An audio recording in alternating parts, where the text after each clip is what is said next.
ತಂದೆಯಿಂದಲೂ ನಾವು ರಕ್ಷಣೆಗೆ ಒಳಪಟ್ಟವರಲ್ಲ, ಗರ್ಭದಲ್ಲಿರುವಾಗಲೇ ತಾಯಿಯನ್ನು ಕಳ್ಕೊಂಡವರು.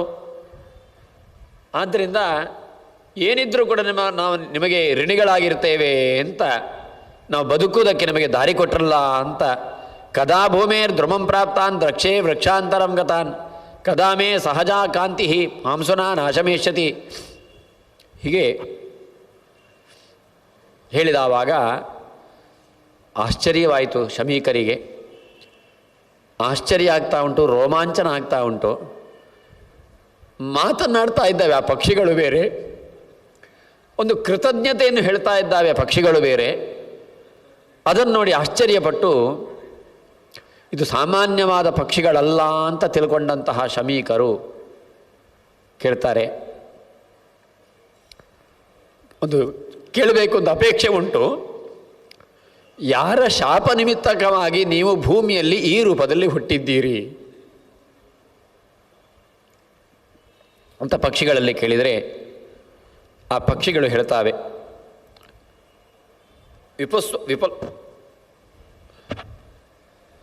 ವಿಪುಲಸ್ವಾನ ಅಂತ ಒಬ್ಬ ಮುನಿ, ಅವನಿಗೆ 2 ಮಕ್ಕಳು, ಸುಕೃಶ ಮತ್ತು ತುಂಬೂರು ಅಂತ. ಆ ಸುಕೃಶನಿಗೆ 4 ಮಂದಿ ಮಕ್ಕಳು, ಒಳ್ಳೆಯ ವಿನಯಾದಿ ಗುಣಗಳನ್ನು ಸಂಪನ್ನನಾದವರು, ಭಕ್ತಿ ಇತ್ಯಾದಿ ಗುಣಗಳಿಂದ ತುಂಬಿಕೊಂಡವರು.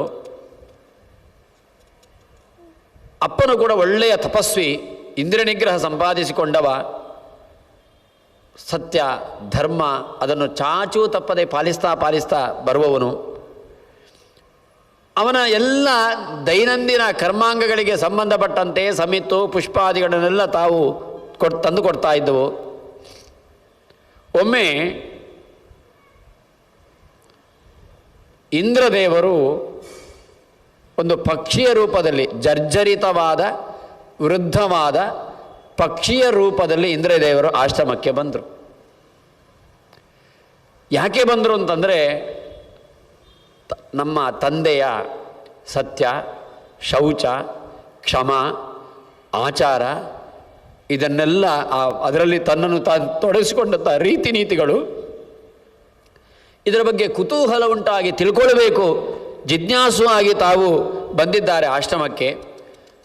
ಕೇವಲ ಇಂದ್ರದೇವರು ಅದಕ್ಕಾಗಿ ಮಾತ್ರ ಬಂದದ್ದಲ್ಲ, ಅಪ್ಪನಿಂದ ನಮಗೆ ಶಾಪನೂ ಸಿಗಬೇಕು ಅಂತಲೇ ಬಂದಿದ್ದಾರೆ ಅಂತ ಪಕ್ಷಿಗಳು ಹೇಳ್ತಾವೆ.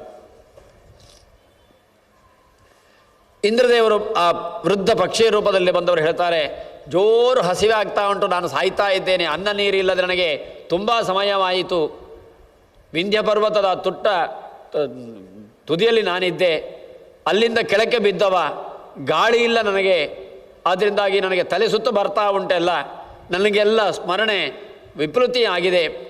ಆದ್ದರಿಂದ ಏನಾದರೂ ಮಾಡಿ ನನಗೆ ಕೊಟ್ಟು ನನ್ನನ್ನು ನೀನು ಪುನಃ ಚೇತರಿಸುವಂತೆ ಮಾಡಬೇಕು, ಆಹಾರ ಕೊಟ್ಟು ನನ್ನನ್ನು ಪುನಃ ಚೈತನ್ಯ ತುಂಬುವಂತೆ ಮಾಡಬೇಕು, ನಾನು ಭಕ್ಷ್ಯಾರ್ಥಿಯಾಗಿ ನಿನ್ನ ಬಳಿಗೆ ಬಂದಿದ್ದೇನೆ ಅಂತ ಅತ್ಯಂತ ದೂನ ಮನಸ್ಕವಾಗಿ ಆ ವೃದ್ಧ ಪಕ್ಷಿ ರೂಪದಲ್ಲಿ ಬಂದಂಥ ಇಂದ್ರದೇವರಿಗೆ ಕೇಳುತ್ತಾರೆ.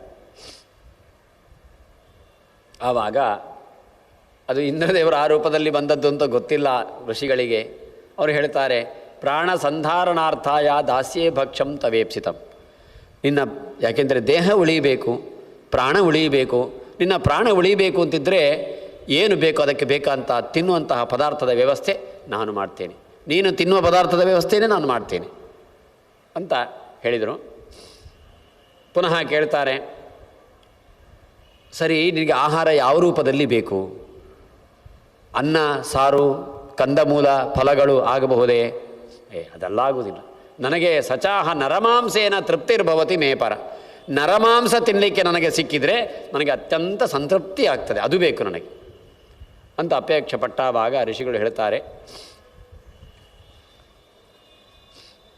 ಅಲ್ಲ ಪುಣ್ಯಾತ್ಮ, ಈ ಕಾಲದಲ್ಲಿ ಇನ್ನು ಇವತ್ತೋ ನಾಳೆನೋ ಅಂತ ಸಾಯ್ಲಿಕ್ಕೆ ಆಗಿದ್ದಿ, ಈ ಹೊತ್ತಿನಲ್ಲೂ ಮಾಂಸದ ರುಚಿ ಬೇಕು ಅಂತೆಲ್ಲಪ್ಪ. ಒಂದು ಕೌಮಾರಾವಸ್ಥೆಯಲ್ಲೋ ಯೌವನಾವಸ್ಥೆಯಲ್ಲೋ ಆವಾಗಾದರೆ ಅದು ತಿನ್ನಬೇಕು, ಈ ತಿನ್ನಬೇಕು ಅಂತ ಒಂದು ಪಕ್ಷಿಗಳಿಗೆ, ಆ ಜಾತಿಯಲ್ಲಿ ಅದು ಹುಟ್ಟಿದವರಿಗೆ ಅಪೇಕ್ಷೆ ಏನು ತೊಂದರೆ ಇಲ್ಲ. ಆದರೆ ಅದು ಅಲ್ಲದೆ ಈ ಕಾಲದಲ್ಲಿ ನೀನು ಸಾಯಲಿಕ್ಕೆ ಇವತ್ತೋ ನಾಳೆಯೋ ಅಂತ ಇದೆಯಪ್ಪ, ನೀನು ಈ ಸೊತ್ತಿನಲ್ಲಿ ನರಮಾಂಸ ತಿನ್ನಬೇಕು ಅಂತ ನೀನು ಅಪೇಕ್ಷೆ ಪಡ್ತೀಯಲ್ಲ ಅಂತ ಹೇಳಿದವಾಗ ಸರ್ವಥಾ ದುಷ್ಟಭಾವಾನಾಂ ಪ್ರಮಥೋ ನೋಪಪದ್ಯತೆ ಅಥವಾ ಕಿಂ ಮಹೇತೇನ ಪ್ರೋಕ್ತೇನಾಸ್ತಿ ಪ್ರಯೋಜನ ಅಲ್ಲ ಹೇಳ್ತಾರೆ. ಮತ್ತು ಅಯ್ಯೋ ನಾನು ಯಾಕೆ ನಿನ್ನಲ್ಲಿ ವಾದ ಮಾಡ್ತಾ ಕೊಡಬೇಕು, ಸುಮ್ಮನೆ ನಿನಗೇನು ಬೇಕು ನಿನ್ನೆ ಇಷ್ಟವಾದ್ದನ್ನು ಕೊಡ್ತೇನೆ ಅಂತ ಹೇಳಿದ್ದೇನಲ್ವ, ಅದು ಮಾಡೋದು ನನ್ನ ಕೆಲಸ ಅಷ್ಟೇ. ಈ ಹಾಲಿಗೆ ಬಂದವರಿಗೆ ಹಸುವಿನ ರೇಟ್ ಯಾಕೆ ಅಂತ ಅಲ್ವಾ, ಅವನು ಏನು ಕೇಳ್ತಾನೆ, ಕೊಡ್ಲಿಕ್ಕೆ ಆಗ್ತದ, ಕೊಡುವುದು ಇಲ್ಲ, ನನಗೂ ಆಗುವುದಿಲ್ಲ ಅಂತ ಹೇಳಿಬಿಡೋದು ಅಷ್ಟೇ ಮಾತು. ಮತ್ತೆ ಅದನ್ನು ಮತ್ತೆ ಚರ್ಚೆ ಏನದರಲ್ಲಿ. ಆದ್ದರಿಂದಾಗಿ ನಾನು ಆ ರೀತಿಯಲ್ಲಿ ಕೇಳಿದ್ದನ್ನು ಕೊಡುವುದಕ್ಕೆ ಹಿಂದೆ ಮುಂದೆ ನೋಡ್ತೇನೆ ಅಂತ ನೀನು ತಿಳ್ಕೊಳ್ಬೇಡ ಅಂತ ಹೇಳಿ ಅವರು ಹೇಳ್ತಾರೆ. ಸರಿ ಅಂತ ತಮ್ಮ ಮಕ್ಕಳನ್ನು ಬರಲಿಕ್ಕೆ ಹೇಳ್ತಾರೆ ಋಷಿಗಳು. ಮಕ್ಕಳು ಬರ್ತಾರೆ, ವಿನಯಾವನತರಾಗಿ ಬಗ್ಗಿದ್ದಾರೆ. ಅವಾಗ ಹೇಳ್ತಾರೆ, ನೋಡಿ ಜಾತಂ ಶ್ರೇಷ್ಠಂ ಅಪತ್ಯಂ ವೋ ಯೂಯಂ ಮಮ ಯಥಾ ದ್ವಿಜಾಹ. ನನ್ನ ಮಕ್ಕಳಾಗಿ ನೀವು ಹುಟ್ಟಿದ್ದೀರಿ, ನಿಮಗೆ ನಾನು ಪೂಜ್ಯ ಸ್ಥಾನದಲ್ಲಿ ಇದ್ದೇನೆ ಅಂತಾದರೆ ನನಗೆ ಯಾವುದು ಸಮ್ಮತವೋ, ನಾನು ಯಾವುದನ್ನು ಅಪೇಕ್ಷೆ ಪಡ್ತೇನೆ ಅದನ್ನು ನೀವು ಮಾಡಬೇಕು. ಇದರಲ್ಲಿ ಅಯ್ಯೋ ಮಾಡಬೇಕಲ್ಲ ಅಂತ ಮಾಡಬೇಡಿ, ನಿರ್ವಲೀಕೇನ ಚೇತಸ, ಒಳ್ಳೆ ರೀತಿಯಲ್ಲಿ ಮಾಡಬೇಕು ನೀವು ಅಂತ ಹೇಳ್ತಾರೆ. ಏನು ಹೇಳಿದರು ಅಂತಂದರೆ ಋಷಿಗಳು ಹೇಳ್ತಾರೆ, ನೋಡಿ ಈ ವೃದ್ಧವಾದ ಪಕ್ಷಿ ಅದು ನನ್ನನ್ನು ಶರಣು ಬಂದಿದೆ. ಯಾಕೆ ಅಂತಂದರೆ ಅದಕ್ಕೆ ಹಸಿವೆ ನೀರಡಿಕೆ ಆಗ್ತಾ ಉಂಟು. ಅದಕ್ಕೆ ಈಗ ತೃಪ್ತಿ ಆಗಬೇಕು ಅಂತಿದ್ದರೆ ನಿಮ್ಮ ಮಾಂಸದಿಂದ ಅದಕ್ಕೆ ತೃಪ್ತಿ ಆಗ್ತದೆ, ನಿಮ್ಮ ರಕ್ತ ಮಾಂಸದಿಂದ ಆ ಪಕ್ಷಿಗೆ ತೃಪ್ತಿ ಆಗ್ತದೆ. ಆದ್ದರಿಂದ ತೃಷ್ಣಾಕ್ಷಯಶ್ಚ ರಕ್ತೇನ ತಥಾ ಶೀಘ್ರಂ ವಿಧೀಯತ. ನಿಮ್ಮ ರಕ್ತ ಮಾಂಸದಿಂದ ಅದಕ್ಕೆ ತೃಪ್ತಿ ಆಗೋದಕ್ಕೆ ಹೇಗೆ ಬೇಕೋ ಹಾಗೆ ವ್ಯವಸ್ಥೆ ನೀವು ಈಗ ಮಾಡಬೇಕು ಅಂತ ನೇರವಾಗಿ ಹೇಳಿದರು ಮಕ್ಕಳಿಗೆ. ಅಯ್ಯೋ ಕಷ್ಟಂ ಇತಿ ಪ್ರೋಚ್ಚ ನೈತತ್ಕರ್ಮೇತಿ ಇದು ಕೆಲಸ ಆಗಲಿಕ್ಕಿಲ್ಲ, ಇದು ಕಷ್ಟ, ಇದೆಲ್ಲ ಇದೆಂತ ಆ ಒಂದು ಪಕ್ಷಿಗೆ ಹಸಿವೆ ಆಗಿದೆ ಅಂತ ನಮ್ಮ ರಕ್ತ ಮಾಂಸ ಬೇಕು ಅಂತಂದರೆ ಇದು ಆಗಲಿಕ್ಕಿಲ್ಲ ಅಂತಂದರು. ಹೊಸ್ತು ತಂದೆಗೆ ಯಾವತ್ತೂ ಎದುರು ಮಾತಾಡಿದವರಲ್ಲ, ತಂದೆಯ ಮನಸ್ಸನ್ನು ನೋಯಿಸಿದವರಲ್ಲ ಮಕ್ಕಳು. ಆದರೂ ಕೂಡ ಕಥಂ ಪರಶರೀರಶ್ಚ ಹೇತೋರ್ದೇಹಂ ಸ್ವಕಂಬುದಃ, ಇನ್ನೊಬ್ಬರಿಗೆ ಅನುಕೂಲವಾಗ್ತದೆ ಅಂತ ನಮ್ಮ ಸಾಧನಾ ದೇಹವನ್ನು ಯಾಕೆ ಕಳ್ಕೊಳ್ಬೇಕು, ನಾವು ಕಳ್ಕೊಳ್ಳಿಕ್ಕೆ ಎಲ್ಲಿ ಅವಕಾಶ ಉಂಟು. ಅದು ಅಪ್ಪನೇ ಇರಲಿ, ಗುರುಗಳೇ ಹೇಳಲಿ, ಯಾರಾದರೂ ಹೇಳಲಿ. ಯಾಕೆಂದರೆ ಜೀವರಾಶಿಗಳು ಭೂಮಿಯಲ್ಲಿ ಹುಟ್ಟಿದ ಮೇಲೆ ನಮಗೆ ದೇವರಣ ಉಂಟು, ಮನುಷ್ಯರಣ ಉಂಟು, ಅದೇ ರೀತಿ ಋಷಿಋಣ ಉಂಟು, ಪಿತೃಋಣ ಉಂಟು. ನಾವೆಲ್ಲಿ ಬದುಕುತ್ತೇವೆ ಆ ಸಮಾಜದ ಋಣ ಉಂಟು. ಆ ಸಮಾಜದ ಋಣವನ್ನು, ಪಿತೃ ಮಾತೃಗಳ ಋಣವನ್ನು, ಋಷಿಗಳ ಋಣವನ್ನು, ದೇವಋಣವನ್ನು ನಾವು ತೀರಿಸದೆ ಅಪ್ಪ ಹೇಳಿದರು ಅಂತ ಶರೀರವನ್ನು ಕಳ್ಕೊಳ್ಬಾರ್ದು. ತಾನ್ಯಪಾಕುರುತೆ ಪುತ್ರೋ ನ ಶರೀರ ಪ್ರದಸ್ತುತಃ. ಕೇವಲ ಶರೀರವೊಂದು ಕೊಟ್ಟ ತಕ್ಷಣದಲ್ಲೇ ಇದ್ದದ್ದನ್ನು ಕಳ್ಕೊಳ್ಳಿಕ್ಕೆ ಆಗುವುದಿಲ್ಲ. ಆದ್ದರಿಂದಾಗಿ ನಮ್ಮಿಂದ ಆಗಲಿಕ್ಕಿಲ್ಲ. ಇದನ್ನು ಯಾರು ಹಿಂದಿನವರು ಯಾರೂ ಮಾಡಲಿಲ್ಲ ಈ ರೀತಿಯಲ್ಲಿ. ಯಾಕೆಂದರೆ ಬದುಕಿದ್ರೆ ನಾಳೆಗೆ ಒಳ್ಳೆಯದನ್ನು ಏನಾದರೂ ನೋಡ್ಬೋದು, ಸತ್ರ ಏನು ನೋಡಲಿಕ್ಕಾಗ್ತದೆ ಅಂತ ಹೀಗೆ ಹಲವಾರು ಮಾತುಗಳನ್ನೆಲ್ಲ ಹೇಳ್ತಾರೆ. ಆವಾಗ ಅವರ ಮಾತನ್ನು ಕೇಳಿ ಆ ಮುನಿಗಳಿಗೆ ಸಿಟ್ಟು ಬಂದಿದೆ. ಹೇಳ್ತಾರೆ, ನಾನು ನಿಮ್ಮ ರಕ್ತ ಮಾಂಸಗಳ ಮೂಲಕ ಅದನ್ನು ತೃಪ್ತಿಪಡಿಸ್ತೇನೆ ಅಂತ ಹೇಳಿದ್ದೇನೆ.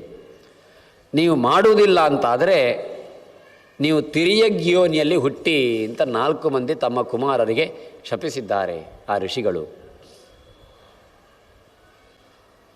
ಜೊತೆಯಲ್ಲಿ ಹೇಳ್ತಾರೆ, ಆ ಏನು ಪಕ್ಷಿ ಬಂದಿದೆ, ವೃದ್ಧವಾದ ಪಕ್ಷಿ, ಇಂದ್ರದೇವರು ಬಂದಿದ್ದಾರೆ ಆ ರೂಪದಲ್ಲಿ. ನೋಡು, ನಿನಗೆ ನಾನು ಮಾತು ಕೊಟ್ಟಿದ್ದೇನೆ, ನನ್ನ ಅಂತ್ಯೇಷ್ಟಿಯನ್ನು ಮಾಡು, ಶಾಸ್ತ್ರಕ್ರಮದಿಂದ ಔರ್ಧ್ವದೇಹಿಕ ಇದನ್ನೆಲ್ಲ ಮಾಡು. ನಂದು ಏನುಂಟು ಆ ದೇಹದಲ್ಲಿ ರಕ್ತ ಮಾಂಸ ಅದನ್ನು ನೀನು ಸ್ವೀಕರಿಸು. ಕೊಟ್ಟ ಮಾತು ನಾನು ತಪ್ಪುವುದಿಲ್ಲ. ಆಹಾರೀ ಕೃತಮೇತತ್ತೇ ಮಯಾ ದೇಹಂ ಇಹಾತ್ಮನಃ. ನನ್ನ ದೇಹವನ್ನೇ ನಿನಗಾಗಿ ಆಹಾರವನ್ನಾಗಿ ನಾನು ಕೊಡ್ತಾ ಇದ್ದೇನೆ, ಸ್ವೀಕರಿಸು. ಏತಾವದೇವ ವಿಪ್ರಸ್ಯ ಬ್ರಾಹ್ಮಣತ್ವಂ ಪ್ರಚಕ್ಷತೆ ಯಾವತ್ ಪತಗ ಜಾತ್ಯಗ್ರ್ಯ ಸ್ವಸತ್ಯ ಪರಿಪಾಲನ. ನಾವು ಹೇಳಿದ ಮಾತನ್ನು ಪಾಲಿಸಿಕೊಳ್ಳುವುದು ಇದು ನಮಗೆ ನಮ್ಮ ಜೀವನದಲ್ಲಿ ಅತ್ಯಂತ ಪ್ರಧಾನವಾದದ್ದು. ನಾನು ನಿನಗೆ ಕೊಟ್ಟ ಮಾತನ್ನು ಯಾವ ಕಾಲಕ್ಕೂ ನಾನು ಮೀರಲಾರೆ. ಆದ್ದರಿಂದ ನನ್ನ ಮಾತಿನಂತೆ ನೀನು ನನ್ನನ್ನು ಸ್ವೀಕರಿಸು ಅಂತ ಹೇಳ್ತದೆ. ಯಾಕೆ ಅಂತಂದರೆ ಅವರು ಹೇಳ್ತಾರೆ, ನಯಜ್ಞೈಹಿ ದಕ್ಷಿಣಾವದ್ಭಿಹಿ ತತ್ಪುಣ್ಯಂ ಪ್ರಾಪ್ಯತೆ ಮಹತಿ ಕರ್ಮಣಾನ್ಯೇನ ವಾಸು ವಿಪ್ರೈಹಿ ಯತ್ಸತ್ಯ ಪರಿಪಾಲನಾತ್. ನಾವು ಸತ್ಯವಾದ ಮಾತನ್ನು ನಾವು ನುಡಿಯುವುದರ ಮೂಲಕ ಅದನ್ನು ಪಾಲಿಸುವುದರಿಂದ ಏನನ್ನು ಸಂಪಾದಿಸಿಕೊಳ್ಳಬಹುದೋ ಅದನ್ನು ಯಜ್ಞದಿಗಳ ಒಳ್ಳೆಯ ದಕ್ಷಿಣೆ ಕೊಟ್ಟು ಮಾಡುವ ಯಜ್ಞಗಳಿಂದಲೋ ಇನ್ನಿತರ ಪುಣ್ಯ ಕಾರ್ಯಗಳಿಂದಲೋ ಪಡ್ಕೊಳ್ಳಿಕ್ಕೆ ಆಗುವುದಿಲ್ಲ. ಸತ್ಯಕ್ಕೆ ಅಷ್ಟು ಮಹತ್ವ ಉಂಟು. ಆದ್ದರಿಂದ ನನ್ನ ಸತ್ಯವಾದ ಮಾತುಗಳ ಪರಿಪಾಲನೆಗಾಗಿ ನನ್ನ ದೇಹವನ್ನು ಸ್ವೀಕರಿಸು ಅಂತ ಹೇಳಿದ ತಕ್ಷಣದಲ್ಲೇ ಆಶ್ಚರ್ಯವಾಯಿತು. ಪಕ್ಷಿರಾಜ ಹೇಳ್ತಾ ಇದ್ದಾನೆ, ಒಂದು ಕೆಲಸ ಮಾಡು, ನಾನು ಹಸಿ ಇರುವಾಗಲೇ ತಿನ್ನಲಿಕ್ಕಾಗುವುದಿಲ್ಲ, ನಾನು ಅಂಥವನಲ್ಲ, ನನಗೆ ತಿಂದು ಅಭ್ಯಾಸ, ಹೋದದ್ದನ್ನು ತಿಂದು ಅಭ್ಯಾಸ ನನಗೆ. ಆದ್ದರಿಂದಾಗಿ ನೀನು ಯೋಗದ ಮೂಲಕ ದೇಹವನ್ನು ತ್ಯಾಗ ಮಾಡು, ನಾನು ತಿಂತೇನೆ. ಇಂದ್ರದೇವರು ಹೀಗೆ ಹೇಳಿದರೆ ಸರಿ ಅಂತ ಜೀವಜ್ಜಂತುಂ ಹಿ ವಿಪ್ರೇಂದ್ರ ನ ಭಕ್ಷಾಮಿ ಕದಾಚನ ಹೇಳಿದ್ದಕ್ಕೆ ಅವರು ಸರಿ ಅಂತ ಅಂದುಕೊಂಡು ಯೋಗದ ಮೂಲಕವಾಗಿ ತಮ್ಮ ದೇಹವನ್ನು ತ್ಯಾಗ ಮಾಡಿ ಸ್ವೀಕರಿಸು ಅಂತಂದರೆ ಇಂದ್ರದೇವರು ತಕ್ಷಣದಲ್ಲೇ ನಿಜರೂಪದಿಂದ ಕಾಣಿಸಿಕೊಳ್ತಾ ಇದ್ದಾರೆ. ಹೇಳ್ತಾ ಇದ್ದಾರೆ, ನಿನ್ನನ್ನು ಪರೀಕ್ಷೆ ಮಾಡೋದಕ್ಕಾಗಿ ನಾನು ಬಂದದ್ದು, ಈ ಅಪರಾಧ ನಾನು ಮಾಡಿದ್ದು ನಿನ್ನನ್ನು ಪರೀಕ್ಷೆ ಮಾಡೋದಕ್ಕಾಗಿ, ನನ್ನನ್ನು ಕ್ಷಮಿಸು ನೀನು, ನಿನಗೆ ಏನು ಬೇಕೋ ಅದು ವರ ಕೇಳು ಅಂತ ಇಂದ್ರದೇವರು ಹೇಳಿದ್ದಾರೆ. ಆ ಸಂದರ್ಭದಲ್ಲಿ ಸಂತೋಷವಾಯಿತು ಅಂತ, ಮುಂದಕ್ಕೆ ನಿನಗೆ ಐಂದ್ರಿಯವಾದಂತಹ ಜ್ಞಾನ ಪ್ರಾಪ್ತಿ ಆಗ್ತದೆ, ನಿಮ್ಮ ಧರ್ಮಕ್ಕೆ ಯಾವುದೇ ವಿಘ್ನಗಳು ಬರುವುದಿಲ್ಲ ಅಂತ ಹೇಳ್ತಾರೆ. ಆ ಸಂದರ್ಭದಲ್ಲಿ ಇಂದ್ರದೇವರು ಹೊರಟು ಹೋದರು. ತಂದೆ ಸಿಟ್ಟುಗೊಂಡಿದ್ದಾರೆ. ಆ ಸಂದರ್ಭ ನಾವೆಲ್ಲ ತಂದೆಯನ್ನು ಕ್ಷಮಿಸಬೇಕು ಅಂತ ಪ್ರಾರ್ಥಿಸಿಕೊಂಡಾಗ ಬಿಭ್ಯದ ಮರಣಾತ್ತಾತ ತ್ವಮಸ್ಮಾಕಂ ಮಹಾಮತೆ, ಸಾಯಬೇಕಲ್ಲ ಅಂತ ಅಪೇಕ್ಷೆ ಪಟ್ಟು ನಾವು ಹಾಗೆ ಹೇಳಿದ್ದೇವೆ, ನಮ್ಮನ್ನು ಕ್ಷಮಿಸಬೇಕು ಅಂತ ಪ್ರಾರ್ಥಿಸಿಕೊಂಡಿದ್ದಾರೆ. ಆವಾಗ ಆ ಋಷಿಗಳು ಹೇಳ್ತಾರೆ, ಮರಣ ಅಂದರೆ ಏನು, ನಾವು ಹೇಗಿರ್ತೇವೆ ಜೀವನದಲ್ಲಿ ಎಂಬುದರ ಬಗ್ಗೆ ಒಂದು ಸಂಕ್ಷಿಪ್ತವಾಗಿ ಹೇಳ್ತಾರೆ. ಅಂತೂ ನನ್ನ ಬಾಯಿಂದ ಬಂದ ಮಾತು ಸುಳ್ಳಾಗಲಿಕ್ಕೆ ಸಾಧ್ಯ ಇಲ್ಲ.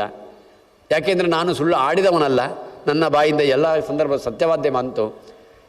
ದೈವ ಮಾತ್ರ ಪರಮನ್ಯೆ, ಇಷ್ಟು ಆಗಬೇಕು ಅಂತಿದ್ದರೂ ಕೂಡ ದೇವರ ಸಂಕಲ್ಪವಿದಕ್ಕೆ ಕಾರಣ ಹೊರತು ನಮ್ಮ ಪೌರುಷ ಅಲ್ಲ ಇದು. ಅಕಾರ್ಯಂ ಕಾರಿತೋ ಏನ ಬಲಾತ್ ಅಹಂ ಅಚಿಂತಿತಂ, ನನ್ನಿಂದ ಯಾವುದು ಆಗಬಾರದು ಅದನ್ನು ದೈವ ಮಾಡಿಸಿದೆ. ಹಾಗೆ ಅಂತ ನೀವು ಈಗ ಪ್ರಾರ್ಥಿಸ್ತಾ ಇದ್ದೀರಿ, ಕ್ಷಮಾಪಣೆ ಕೇಳ್ತಾ ಇದ್ದೀರಿ. ಆದ್ದರಿಂದ ಅದಕ್ಕೆ ಹೇಳ್ತೇನೆ, ನೀವು ತಿರ್ಯಗ್ಯೋನಲ್ಲಿ ಹುಟ್ಟಲೇಬೇಕು. ಆದರೆ ಆ ಜನ್ಮದಲ್ಲೂ ನಿಮಗೆ ಜ್ಞಾನ ನಷ್ಟವಾಗುವುದಿಲ್ಲ. ಜ್ಞಾನ ಇಲ್ಲಿ ತನಕ ಏನು ಅಧ್ಯಯನ ಸಂಪನ್ನರಾಗಿದ್ದೀರಿ ಆ ಎಲ್ಲ ಜ್ಞಾನಗಳು ಅದು ಇರುತ್ತದೆ.